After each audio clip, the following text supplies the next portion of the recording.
Hallelujah, praise the Lord. ਸਾਰਿਆਂ ਨੂੰ ਜੈ ਮਸੀਹ ਕੀ। ਸੋ ਅੱਜ ਆਪਾਂ ਗੱਲ ਕਰਾਂਗੇ ਹਾਊ ਟੂ ਡਿਸਟਰੋਏ ਐਨੀਮੀਜ਼, ਮਤਲਬ ਕਿ ਆਪਣੇ ਦੁਸ਼ਮਣਾਂ ਨੂੰ ਕਿੱਦਾਂ ਡਿਫੀਟ ਕਰਨਾ, ਕਿੱਦਾਂ ਉਹਨਾਂ ਨੂੰ ਨਸ਼ਟ ਕਰਨਾ, ਖਤਮ ਕਰਨਾ। ਹਾਲੇਲੂਇਆ, ਆਪਣੀ ਜ਼ਿੰਦਗੀ ਦੇ ਵਿੱਚੋਂ ਸਾਨੂੰ ਫਸਟ ਆਫ ਆਲ ਇਹ ਸਮਝਣ ਦੀ ਜ਼ਰੂਰਤ ਹੈ ਕਿ ਸਾਡਾ ਦੁਸ਼ਮਣ ਹੈ ਕੌਣ। ਹਾਲੇਲੂਇਆ।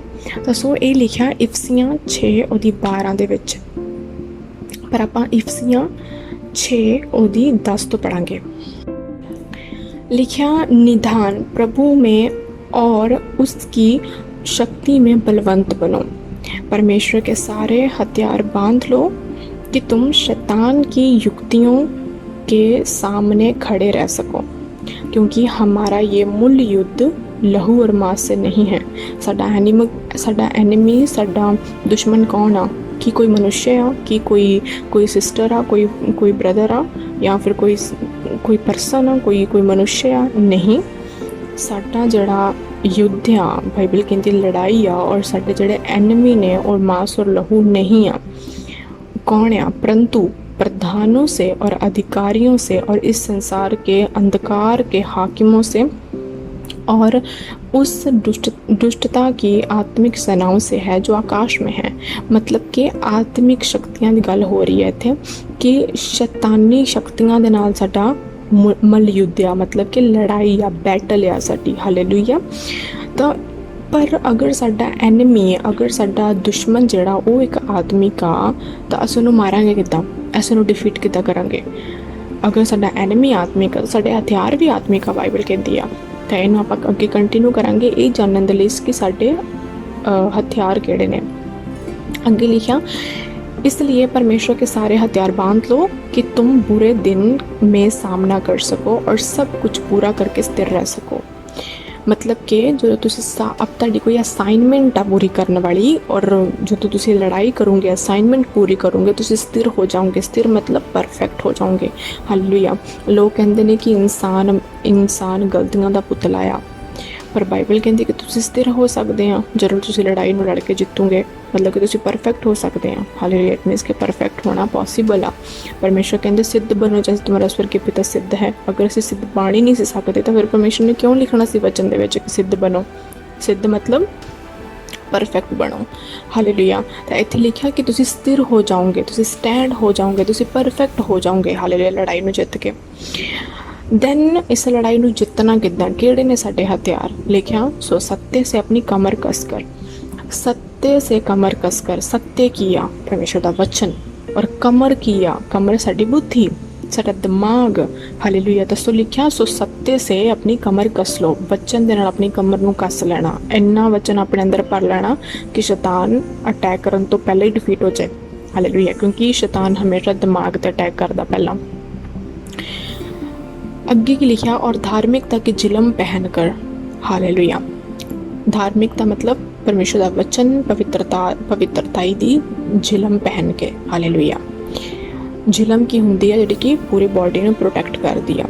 लिखा, और पाँव में मेल के सुसमाचार की तैयारी के जूते पहनकर। हमेशा तैयार रहना परमेश्वर के बारे दस्सण दे लई, लोकां नूं सुसमाचार सुणाउण दे लई, वचन नूं स्पीक करन दे लई। हालेलुया। हमेशा तैयार रहना। ये की आ? परमेश्वर दे नाल लोकां दा मेल मिलाप करवाउण दे लई हमेशा तैयार रहना। हालेलुया। ये हथियार आ परमेश्वर दे अकॉर्डिंग। लिखा, और उन सब के साथ विश्वास की ढाल। विश्वास की ढाल केड़ी होगी? विश्वास की ढाल हुंदी आ जदों शैतान निराशा दे नाल अटैक करदा दिमाग ते, तां साडे उत्ते विश्वास की ढाल होगी ते असीं कहांगे नहीं, परमेश्वर मेरा उच्चा गढ़, मेरी मजबूत चट्टान आ, और मेरा मददगार आ। ये की आ? विश्वास की ढाल। शैतान बीमारी नाल अटैक करदा, तुसीं उहनूं कहोगे कि प्रभु यीशु मसीह दे कोड़े खाना मैं चंगा हो चुका। अगर कोई दवाई नहीं काम कर रही सी, कोई गल नहीं, प्रभु यीशु मसीह दा लहू ला इलाज बीमारियां दा इलाज करदा आ। हालेलुया। दसो तुसीं वचन ना फाइट करोगे, विश्वास दे नाल तुसीं अपनी ढाल नूं रखोगे। हालेलुया। Praise the Lord. अगर शैतान आंदा और तुहानूं कहंदा कि तू कदी नहीं बरकत पा सकदा, तू कदी नहीं चंगा हो सकदा, तुसीं उहनूं की कहोगे? विश्वास ढाल। वचन दे विच लिखिया कि प्रभु यीशु मसीह साडे लई कंगाल बनिया, साडे लई दीन बनिया, ताकि असीं धनी हो सकीए। हालेलुया। और लिखिया, और उन सब के साथ विश्वास की ढाल लेकर स्थिर रहो, जिससे तुम उस दुष्ट के सब जलते हुए तीरों को बुझा सको। किहड़े ने जलते हुए तीर? आही ने उहदे अटैक। हालेलुया। और लिखा और उद्धार का टोप, मतलब कि हमेशा याद रखना कि उद्धार का टोप साडे सिर दे उत्ते आ, मतलब कि असीं बचाए गए आ, परमेश्वर ने सानू बचाया आ, परमेश्वर की किरपा साडे उत्ते हैगी आ। हालेलुया। बाइबल कहती कि कोई भी परीक्षा तेरे सहन तो बाहर नहीं होगी। हालेलुया। तो सो अपने उद्धार का टोप हमेशा याद रखना कि मैं बचाया गया हूँ, परमेश्वर मेरे नाल आ। और आत्मा की तलवार जो परमेश्वर का वचन है ले लो। परमेश्वर का वचन एक तलवार है जो कि कटदा है शैतान के सारे अटैकों नूं, निराशा नूं, बीमारी नूं, गरीबी नूं, हरेक चीज़ नूं परमेश्वर का वचन कटदा आ। हालेलुया। ये आ आत्मिक हथियार साडे।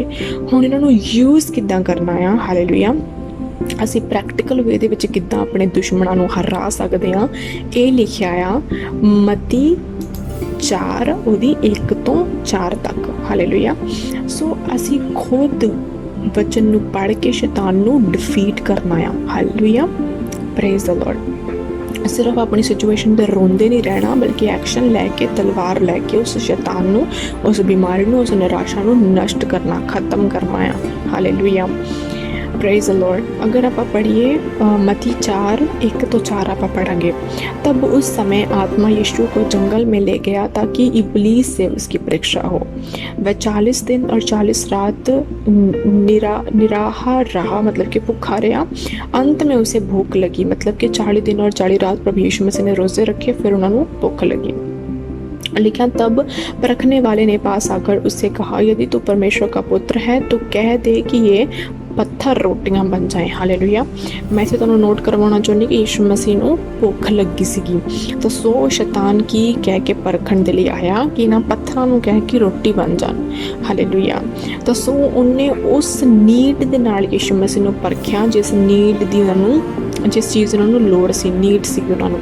हालेलुया। तो सो शैतान कदी भी तुहानूं पैसे दे नाल परखण दे लई नहीं आएगा अगर तुसी बीमारी दे नाल जूझ रहे हो। हालेलुया। अगर तुसी पवित्रता विच नहीं हो तो वो तुहानूं पैसे दे नाल परखण दे लई नहीं आएगा, ना ही बीमारी दे नाल परखण लई आएगा। वो तुहानूं उसे सेम कैटेगरी दी चीज़ दे नाल परखण दे लई आएगा जिस चीज़ दे नाल तुसी जूझ रहे हो। हालेलुया। ताकि तुसी गिरो उस चीज़ दे विच। हालेलुया। अगे की लिखा कि यीशु ने उत्तर की दिता। हालेलुया। इस परीक्षा के विचों निकलने के लिए लिखा, उसने उत्तर दिया कि लिखा है कि मनुष्य केवल रोटी ही से नहीं परंतु हर एक वचन से जो परमेश्वर के मुख से निकलता है जीवित रहेगा। सो प्रभु यीशु मसीह ने वचन के नाल जवाब दिता। की क्या यीशु मसीह ने? यीशु मसीह कहते लिखा है कि यीशु मसीह ने अपनी अथॉरिटी का इस्तेमाल किया। तेन पता नहीं मैं यीशु मसीह हाँ, मैं उद्धार करता, मैं परमेश्वर का पुत्र हाँ? नहीं, यीशु मसीह ने अपनी अथॉरिटी का इस्तेमाल नहीं किया। यीशु मसीह ने अथॉरिटी दे नाल वचन लिया। हालेलुया। क्योंकि वो परफेक्ट मैन, परफेक्ट गॉड आ। हालेलुया। तो यीशु मसीह ने परफेक्ट एग्जाम्पल भी दिखाई कि कल को ये ना कह सके कि हाँ लै वो तो रब सीगा तां करके थले आके उन्हें शैतान को डिफीट कर दिता। नहीं, यीशु मसीह ने परफेक्ट मनुष्य की एग्जाम्पल दिखाई कि मैं भी तुहाडे वांगू शरीर धार के आया और मैं रह के और शैतान को डिफीट करके दिखाया ताकि तुसी भी इदा कर सको। हालेलुया। तो सो असी भी कादे नाल लड़ना है शैतान दे नाल। साडे सारे आत्मिक हथियार असी ले ले। हालेलुया। उन्होंने समझ लिया, उन्होंने ले लिया। हुण असी उन्होंने अप्लाई करना वचन दे नाल, स्पीक करना वो वचन जिहड़ा असीं सिक्खिया आ। हालेलुया। शैतान दे मूँह ते थप्पड़ मारना आ। हालेलुया। वचन दे नाल जदों तुहानूं पैसे दे नाल परखण दे लई आए तुसीं उहनूं कहो कि परमेश्वर दा वचन कहंदा कि लालच नहीं करना, चोरी नहीं करनी, क्योंकि परमेश्वर मैनूं बहुत सारी बरकत दिंदा आ। परमेश्वर धर्मी जन नूं किसी अच्छी वस्तु दी कटी नहीं होण दिंदा। परमेश्वर जवान सिंहां नूं तां कटी होण देगा, पर धर्मी जन नूं किसी भली वस्तु दी कटी ना होएगी। ਤੁਸੀਂ वचन ਦੇ ਨਾਲ ਉਹਨਾਂ ਪ੍ਰੀਖਿਆਵਾਂ ਦੇ ਨਾਲ ਲੜਦੇ ਆ। ਪਰ ਪ੍ਰੀਖਿਆ ਕੌਣ ਕਰਦਾ? ਸ਼ੈਤਾਨ ਕਰਦਾ। ਤਾਂ ਸੋ ਉਹ ਸਾਰੀਆਂ ਬਿਮਾਰੀਆਂ, ਪ੍ਰੀਖਿਆਵਾਂ, ਡਾਊਟਸ, ਨਿਰਾਸ਼ਾ, ਨਾ ਖੁਸ਼ ਰਹਿਣਾ, ਹਰ ਇੱਕ ਚੀਜ਼ ਦੇ ਪਿੱਛੇ ਕੌਣ ਆ? ਸ਼ੈਤਾਨ। ਓਕੇ। ਪਰ ਸਾਨੂੰ ਕੀ ਕਰਨਾ ਚਾਹੀਦਾ ਆ? ਸਾਨੂੰ ਵਚਨ ਨੂੰ ਫਸਟ ਆਫ ਆਲ ਪੜ੍ਹਨ ਦੀ ਜ਼ਰੂਰਤ ਆ, ਫਿਰ ਉਹਨੂੰ ਬੋਲਣ ਦੀ ਜ਼ਰੂਰਤ ਆ ਉਸ ਸਿਚੁਏਸ਼ਨ ਦੇ ਅਗੇਂਸਟ। हालेलुया। सानू लड़न की जरूरत आ। की क्या सीगा? अगर तुसीं लड़ोगे तो तुसीं स्थिर हो जाओगे, मतलब कि एक रिवॉर्ड आ जो असीं शैतान दे नाल लड़ाई नूं लड़ के जितदे आ। हालेलुया। अगे की लिखिया, अगर असीं याकूब की पुस्तक देखिए ਅੱਗੇ ਲਿਖਿਆ ਯਾਕੂਬ ਦੀ ਪੁस्तक ਉਹਦੀ 4 और ਉਹਦੀ 7 ਦੇ ਵਿੱਚ ਲਿਖਿਆ, इसलिए परमेश्वर के अधीन हो जाओ और शैतान का सामना करो तो वह तुम्हारे पास से भाग जाएगा।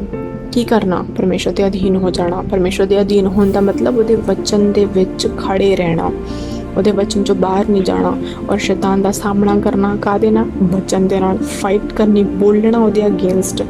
ਹਾਲੇਲੂਇਆ। ਉਹਨਾਂ ਫੀਲਿੰਗਸ ਨੂੰ ਨਹੀਂ ਬੋਲਣਾ ਜੋ ਤੁਹਾਨੂੰ ਮਹਿਸੂਸ ਕਰਵਾ ਰਿਹਾ, ਵਚਨ ਬੋਲਣਾ ਉਸ ਸਿਚੁਏਸ਼ਨ ਦੇ ਲਈ। ਹਾਲੇਲੂਇਆ। ਲਿਖਿਆ तो वह तुम्हारे पास से भाग निकलेगा। हालेलुया। ਅੱਗੇ ਆਪਾਂ ਦੇਖਦੇ ਹਾਂ, ਲਿਖਿਆ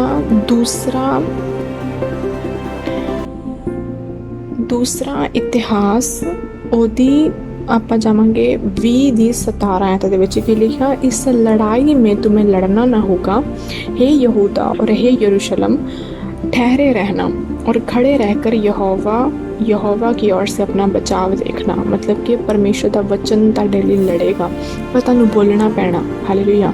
ਤੁਸੀਂ ਖੁਦ ਤਾਂ ਫਿਜ਼ੀਕਲੀ ਨਹੀਂ ਲੜ ਰਹੇ, ਤੁਸੀਂ खड़े हैं पर। हालेलुया। कि लिखा, इस लड़ाई में तुम्हें लड़ना ना होगा, लिखा, और खड़े रहकर यहोवा की ओर से अपना बचाव देखना। मतलब कि असं खड़े रहना है, फिजिकली तो नहीं लड़ना। लिखा, मत डरो और तुम्हारा मन कच्चा ना हो, कल उनका सामना करने को चलना और यहोवा तुम्हारे साथ रहेगा। मतलब कि ਜਦੋਂ ਤੁਸੀਂ ਪ੍ਰਾਰਥਨਾ ਕਰਨੀ ਆ, ਜਦੋਂ ਤੁਸੀਂ ਚੱਲਣਾ ਆ, ਫਿਰਨਾ, ਉੱਠਣਾ, ਬੈਠਣਾ, ਐਨੀ ਟਾਈਮ ਸ਼ੈਤਾਨ ਟਾਈਮ ਨਹੀਂ ਦੇਖਦਾ ਕਦੋਂ ਤੁਹਾਡੇ ਤੇ ਅਟੈਕ ਕਰਨਾ। ਤੇ ਸੋ ਤੁਸੀਂ ਵੀ ਟਾਈਮ ਨਹੀਂ ਦੇਖਣਾ ਕਿ ਕਿਹੜੇ ਵੇਲੇ ਮੈਂ ਵਚਨ ਬੋਲਣਾ ਆ। ਹਾਲੇ ਜਿੱਥੇ ਹੈਗੇ ਉੱਥੇ ਹੀ ਵਚਨ ਬੋਲਣਾ ਸ਼ੁਰੂ ਕਰ ਦਿਓ, ਪਰ ਵਚਨ ਬੋਲਣ ਦੇ ਲਈ ਵਚਨ ਅੰਦਰ ਹੋਣਾ ਜ਼ਰੂਰੀ ਆ। ਹਾਲੇਲੂਇਆ। ਇਸ ਲਈ ਮੈਂ ਤੁਹਾਨੂੰ ਇਨਕਰੇਜ ਕਰਦੀ ਹਾਂ, ਮੈਂ ਤੁਹਾਨੂੰ ਪੁਸ਼ ਕਰਦੀ ਹਾਂ, ਮੈਂ ਤੁਹਾਨੂੰ ਬਾਰ-ਬਾਰ ਕਹਿੰਦੀ ਕਿ ਵਚਨ ਪਲੀਜ਼ ਮੇਰੇ ਭੈਣ ਨੂੰ, ਮੇਰੇ ਭਰਾਵੋ, ਪਲੀਜ਼ ਵਚਨ ਪੜ੍ਹਿਆ ਕਰੋ। ਹਾਲੇਲੂਇਆ। ਤੁਹਾਡੀ ਸੇਫਟੀ ਲਈ, ਤੁਹਾਡੇ ਲਈ ਜ਼ਰੂਰੀ ਹੈ, ਤੁਹਾਡੇ ਜਿੱਤਣ ਲਈ ਜ਼ਰੂਰੀ ਹੈ। ਹਾਲੇਲੂਇਆ। ਅੱਗੇ ਆਪਾਂ ਪੜ੍ਹਦੇ ਹਾਂ ਰੋਮੀਆਂ ਦੀ ਪੁਸਤਕ 8 ਉਹਦੀ 37 ਦੇ ਵਿੱਚ लिखा, परंतु इन सब बातों में हम उसके द्वारा जिसने हमसे प्रेम किया है, मतलब कि यीशु के द्वारा, की हुंदा यीशु के द्वारा, जयवंत से भी बढ़कर हैं। मतलब कि ਜਦੋਂ ਅਸੀਂ ਵਚਨ ਨੂੰ ਫੋਲੋ ਕਰਦੇ ਹਾਂ, ਵਚਨ ਨੂੰ ਪੜ੍ਹਦੇ ਹਾਂ, ਵਚਨ ਦੇ ਉੱਤੇ ਚੱਲਦੇ ਹਾਂ, ਵਚਨ ਦੇ ਨਾਲ ਫਾਈਟ ਕਰਦੇ ਹਾਂ, ਅਸੀਂ ਕੀ ਹਾਂ? ਜੈਵੰਤ ਸੇ ਵੀ ਬੜਕਰ ਹੈ। ਜੈਵੰਤ ਸੇ ਵੀ ਬੜਕਰ ਪਤਾ ਕੀ ਮਤਲਬ ਹੁੰਦਾ? ਕਿ ਜਦੋਂ ਤੁਸੀਂ ਕਿਸੇ ਬੰਦੇ ਨੂੰ ਜਿੱਤ ਲਿਆ ਆ, ਹੁਣ ਉਸ ਬੰਦੇ ਨੂੰ ਜਿਹਨੂੰ ਤੁਸੀਂ ਜਿੱਤ ਲਿਆ ਆ, ਉਹਨੂੰ ਡਿਫੀਟ ਕਰਕੇ ਉਹਦੀ ਛਾਤੀ ਤੇ ਪੈਰ ਰੱਖ ਕੇ ਤੁਸੀਂ ਖੜੇ ਹੋਏ ਆ। ਮਤਲਬ ਕਿ ਜਿੱਤਣ ਤੋਂ ਵੀ ਵੱਡਾ ਅਥਾਰਟੀ ਰੱਖਣੀ। ਹਾਲੇਲੂਇਆ। ਕਿ ਜਮਾਂ ਹੀ ਸਾਬਿਤ ਕਰ ਦੇਣਾ ਕਿ ਇਹ ਹੁਣ ਇਸ ਤੋਂ ਬਾਅਦ ਮੇਰੇ ਸਾਹਮਣੇ ਨਹੀਂ ਉੱਠ ਸਕਦਾ। ਹਾਲੇਲੂਇਆ। ਹਾਲੇਲੂਇਆ। ਹੁਣ ਆਪਾਂ ਇੱਕ ਐਗਜ਼ਾਮਪਲ ਦੇਖਦੇ ਹਾਂ ਬਾਈਬਲ ਦੇ ਵਿੱਚ, ਮਤੀ 17 ਔਰ ਮਤੀ 17 ਦੇ ਵਿੱਚ ਆਪਾਂ ਦੇਖਦੇ ਹਾਂ ਕਿ ਯਿਸੂ ਮਸੀਹ ਆਪਣੇ 3 ਚੇਲਿਆਂ ਦੇ ਨਾਲ ਪਹਾੜ ਦੇ ਉੱਤੇ ਸੀਗੇ। ਹਾਲੇਲੂਇਆ। ਤਾਂ ਬਾਕੀ ਦੇ 9 ਪਹਾੜ ਤੋਂ ਥੱਲੇ ਸੀਗੇ। ਤਾਂ ਜਿਹੜੇ ਪਹਾੜ ਤੋਂ ਥੱਲੇ 9 ਚੇਲੇ ਸੀਗੇ, ਜੋ ਕਿ ਉਹ ਵੀ ਹੀਲਿੰਗ ਕਰਦੇ ਸੀਗੇ, ਉਹ ਵੀ ਪਰਮੇਸ਼ਰ ਦੇ ਸਾਮਰਥ ਦੇ ਕੰਮ ਕਰਦੇ ਸੀ, ਉਹ ਵੀ ਯਿਸੂ ਮਸੀਹ ਦੇ ਹੀ ਚੇਲੇ ਸੀਗੇ, ਪਰ ਉਹ ਪਹਾੜ ਤੋਂ ਥੱਲੇ ਸੀਗੇ। ਤਾਂ ਇੱਕ ਬੰਦਾ ਆਇਆ ਆਪਣਾ ਬੇਟਾ ਲੈ ਕੇ, ਉਹਨੂੰ ਕਹਿਣ ਲੱਗਾ ਉਹਨਾਂ ਦੇ ਚੇਲਿਆਂ ਨੂੰ ਕਿ ਇਹਦੇ ਵਿੱਚ ਦੁਸ਼ਟ ਆਤਮਾ ਕੱਢ ਦਿਓ। ਤਾਂ ਚੇਲੇ ਨਹੀਂ ਕੱਢ ਸਕੇ ਉਸ ਦੁਸ਼ਟ ਆਤਮਾ ਨੂੰ। ਜਦੋਂ ਯਿਸੂ ਔਰ ਬਾਕੀ ਦੇ 3 ਚੇਲੇ ਥੱਲੇ ਆਏ ਤਾਂ ਉਹ ਬੰਦਾ ਯਿਸੂ ਮਸੀਹ ਦੇ ਕੋਲ ਆ ਕੇ ਉਹ ਯਿਸੂ ਮਸੀਹ ਨੂੰ ਕਹਿੰਦਾ ਕਿ ਹੇ ਪਿਤਾ, ਹੇ ਗੁਰੂ, ਹੇ ਪ੍ਰਭੂ ਯਿਸੂ ਮਸੀਹ, ਵੀ ਮੇਰੇ ਬੇਟੇ ਨੂੰ ਪਲੀਜ਼ ਚੰਗਾ ਕਰ ਦਿਓ। ਮੈਂ ਤੁਹਾਡੇ ਚੇਲਿਆਂ ਦੇ ਕੋਲ ਆਪਣੇ ਬੇਟੇ ਨੂੰ ਲੈ ਕੇ ਆਇਆ ਸੀਗਾ, ਪਰ ਤੁਹਾਡੇ ਚੇਲੇ ਉਹਨੂੰ ਚੰਗਾ ਨਹੀਂ ਕਰ ਸਕੇ। ਤਾਂ ਲਿਖਿਆ ਯਿਸੂ ਮਸੀਹ ਨੇ ਗੁੱਸਾ ਕੀਤਾ ਆਪਣੇ ਚੇਲਿਆਂ ਦੇ ਉੱਤੇ ਕਿ ਕਿੰਨਾ ਚਿਰ ਮੈਂ ਤੁਹਾਡੇ ਨਾਲ ਹੋਰ ਰਹੂੰਗਾ। ਇਟ ਮੀਨਸ ਕਿ ਪ੍ਰਭੂ ਯਿਸੂ ਮਸੀਹ ਐਕਸਪੈਕਟ ਕਰ ਰਹੇ ਸੀਗੇ ਕਿ ਕੁਛ ਚੀਜ਼ਾਂ ਤੁਹਾਨੂੰ ਹੁਣ ਤੱਕ ਸਿੱਖ ਲੈਣੀਆਂ ਚਾਹੀਦੀਆਂ ਸੀਗੀਆਂ, ਕਿ ਮੈਂ ਕਿਹੜਾ ਤੁਹਾਡੇ ਨਾਲ ਸਦਾ ਇੱਥੇ ਫਿਜ਼ੀਕਲੀ ਰਹੂੰਗਾ, ਪਰ ਤੁਸੀਂ ਮੇਰੇ ਚੇਲੇ ਹੋਣ ਦੇ ਨਾਤੇ ਤੁਹਾਨੂੰ ਸਿੱਖਣੀਆਂ ਚਾਹੀਦੀਆਂ ਕੁਛ ਚੀਜ਼ਾਂ, ਕਿ ਅਗਰ ਮੈਂ ਨਾ ਹੋਵਾਂ ਤਾਂ ਤੁਸੀਂ ਇਸ ਲੈਵਲ ਦੀ ਦੁਸ਼ਟ ਆਤਮਾ ਨੂੰ ਕੱਢ ਸਕੋ। ਹਾਲੇਲੂਇਆ। ਤਾਂ ਫਿਰ ਉਹ ਚੇਲੇ ਜਦੋਂ ਯਿਸੂ ਮਸੀਹ ਨੇ ਉਸ ਬੰਦੇ ਦੇ ਬੱਚੇ ਨੂੰ ਚੰਗਾ ਕਰ ਦਿੱਤਾ, ਦੁਸ਼ਟ ਆਤਮਾ ਨੂੰ ਡਾਂਟਿਆ ਔਰ ਉਹ ਚਲੀ ਗਈ ਔਰ ਉਹ ਦੁਸ਼ਟ ਆਤਮਾ ਨਿਕਲ ਗਈ ਉਹਦੇ ਵਿੱਚੋਂ ਔਰ ਉਹ ਚੰਗਾ ਹੋ ਗਿਆ ਆਪਣੀ ਬਿਮਾਰੀ ਤੋਂ ਬੇਟਾ। ਤਾਂ ਦੈਨ ਉਹਦੇ ਚੇਲਿਆਂ ਨੇ ਅਕੇਲੇ ਦੇ ਵਿੱਚ ਜਾ ਕੇ ਉਹਨੂੰ ਪੁੱਛਿਆ, ਆਪਾਂ ਇਹਨੂੰ ਪੜ੍ਹਦੇ ਹਾਂ ਮਤੀ 17 ਉਹਦੀ 19 ਦੇ ਵਿੱਚ ਆਪਾਂ पढ़ते हैं। लिखा, तब चेलों ने एकांत में यीशु के पास आकर कहा, हम उसे क्यों नहीं निकाल सके? उसने उनसे कहा, अपने विश्वास की घटी के कारण, क्योंकि मैं तुमसे सच कहता हूँ यदि तुम्हारा विश्वास राई के दाने के बराबर भी हो तो इस पहाड़ से कह सकोगे यहाँ से सरक कर वहाँ चला जा। सो यीशु मसीह किसी भी टाइप की बीमारी, सिकनेस, डिसीज़, रोग, किसी भी तरह की निराशा, किसी भी तरह के शैतान के अटैक की गल कर रहे थे कि अगर तुहाडे अंदर इनफ विश्वास, मतलब कि अगर तुहाडे अंदर इनफ परमेश्वर के प्रति नॉलेज हैगी आ, परमेश्वर का वचन हैगा आ, ਤੁਹਾਡੇ ਅੰਦਰ ਵਚਨ ਹੋਣਾ ਚਾਹੀਦਾ, ਤਾਂ ਫਿਰ ਤੁਸੀਂ ਕਿਸੇ ਵੀ ਪਹਾੜ ਨੂੰ ਸਰਕਾ ਸਕਦੇ ਆ, ਪਰਾ ਕਰ ਸਕਦੇ ਆ। ਹਾਲੇਲੂਇਆ, ਪਰੀक्षा ਨੂੰ ਪਰਾ ਕਰ ਸਕਦੇ ਆ। और लिखा, तो वह चला जाएगा। लिखा, और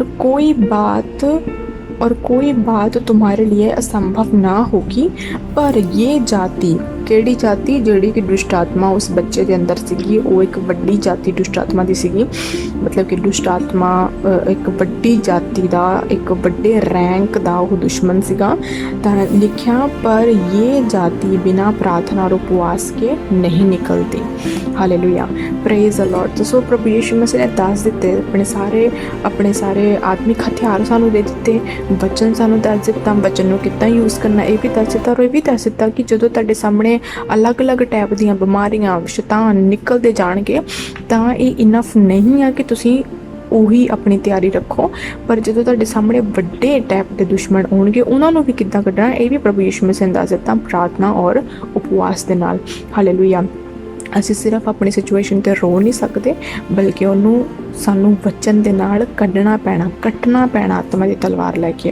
हालेलुया, प्रेज द लॉर्ड। मेरा बिलीव है कि इस वचन के दौरान तुसी बहुत सारी बरकत नूं पाओगे, और परमेश्वर तुहानूं बरकत देण, तुहाडे परिवारां नूं बरकत देण, और सचमुच तुसी अपणीਆਂ सारियां ਪ੍ਰੀਖਿਆਵਾਂ ਤੋਂ, ਸਾਰੇ ਆਪਣੇ युद्ध नूं तुसी जयवंत हो के, मोर दैन कॉन्करर हो के इन्हां नूं जित सको परमेश्वर दे वचन ਦੀ सहायता ਦੇ ਨਾਲ। परमेश्वर तुहानूं बरकत देवे। प्रेज द लॉर्ड, आमीन। जितने लोग आज पहली बार जुड़े हैं, मैं आपको बताना चाहता हूँ प्रभु यीशु मसीह धर्म जात को बदलने नहीं आए, जीवन चेंज करने आए। और आप जिनका आज नया जन्म हुआ है, जिन्होंने प्रभु को ग्रहण किया है, एक जीवित चर्च का हिस्सा बनना नहीं भूलना है। दुनिया में बहुत सारी जीवित चर्चेस हैं, अपने घर के पास अगर है, नहीं है तो ढूंढें। चर्च का मतलब फिर बिल्डिंग नहीं होता, चर्च का मतलब एक ऐसा समूह जहाँ पर वर्शिप होती हो, हीलिंग होती हो, डिलीवरेंस होती हो, वचन का प्रचार होता हो, गवाहियाँ होती हों, जहाँ पर तालियां मारने में शर्म ना आए, जहाँ पर नाचने में शर्म ना आए, जहाँ पर गवाहियाँ हो, हीलिंग हो, डिलीवरेंस हो। सिर्फ वचन दे देकर आपको सुखा ना दिया जाए, या सिर्फ प्रेयर कर करके आपको सिर्फ गीला ही ना रख दिया जाए। एक ही चीज़ आप खाते जाएंगे, सिर्फ दाल ही खाते जाएंगे, रोटी नहीं खाएंगे, रोटी ही खाते जाएंगे, दाल नहीं। परमेश्वर ने सब चीज़ों को बैलेंस किया है। तो बैलेंस चर्च, जीवित चर्च में जाएं। अगर आप खामरा चर्च का हिस्सा बनना चाहते हैं, आपकी स्क्रीन पे एड्रेस होंगे। जो पंजाब की चर्च, हेड चर्च जो सबसे ऊपर है, इस हेड चर्च का एक और पोस्टर बनाओ जहाँ पर हेड चर्च को थोड़ा सा और हाईलाइट किया जाए, ताकि वो और अच्छी तरह से नज़र आए। और बाकी चर्चिज़ का एड्रेस है, इंडिया में ऑलमोस्ट एवरी स्टेट में हम चले गए हैं, वहाँ का एड्रेस है। फॉरेन में ऑलमोस्ट हर देश में चर्चिज़ हैं, वहाँ के एड्रेसेस हैं। आप इसे कभी भी इंटरनेट से, फेसबुक से, पेजेस से ले सकते हैं। तो ये फेक चर्चिज़ नहीं है कि कहने को 100 चर्च में बोल दूं और हो 50 भी ना। तो जितनी चर्चिज़ आपने देखी हैं वो जेन्युइन हैं, ओपन हैं, वर्क कर रही हैं, ऑपरेटेबल हैं, सब काम हो रहे हैं। Hallelujah, God bless you all. खुदाबंद का आत्मा आपको सेम ना रहने दे।